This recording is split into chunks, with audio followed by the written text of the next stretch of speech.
Hi, this is Coach Roz. Welcome to the Coach Roz Show. I'm doing a little bit of a Brussels sprout demonstration here.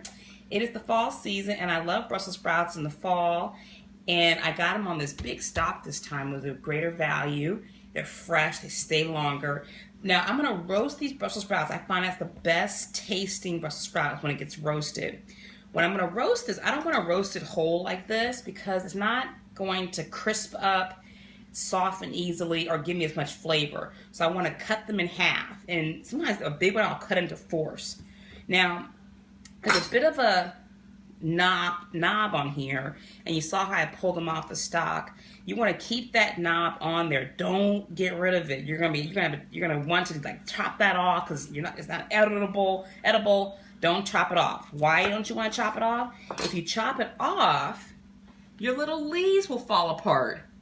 There's little leaves. This is like a little mini cabbage, and you want to keep that stalk on there so the leaves stay together when you roast it.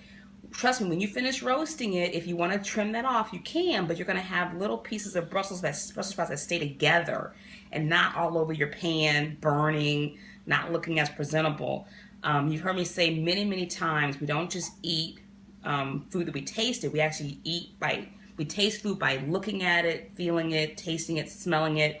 All those things matter. So I'm going to keep that little knot on here and just cut them in half and put them in this bowl. I'm going to put them in a bowl because I want to save on calories by not having to put too much oil on them.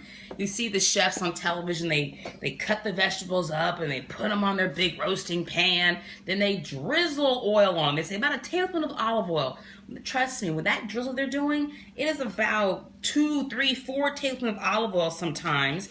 And we can't afford all those extra calories. Now this was a bigger one like I mentioned, so I'm going to cut it again, keeping that long stalk on there, that long knot, and now look, that all stays together. Let me show you what happens if I don't keep that little knot at the bottom on these. What will happen? If I cut that off, I go to cut it, things begin to kind of fall apart on me really easily. And they'll come apart as you bake them, okay? So that's how we're gonna prep these. When I get done cutting them all up, I'm gonna put salt and pepper on these, and I'm gonna add a seasoning that I think I want right now. I think I want a little pumpkin spice on these, maybe a little nutmeg. That's red pepper flakes. This is nutmeg. And if I want to have a little kick to them, I may put a little red pepper flake on here. I love red pepper flakes. If you think you want a little extra sweetness to your vegetable, try maple syrup. And you can put this on halfway through your process so it doesn't burn your Brussels sprouts. But you can do a lot of different things with this stuff. Love Brussels sprouts. Give them a try. Okay, now that one's dirty, so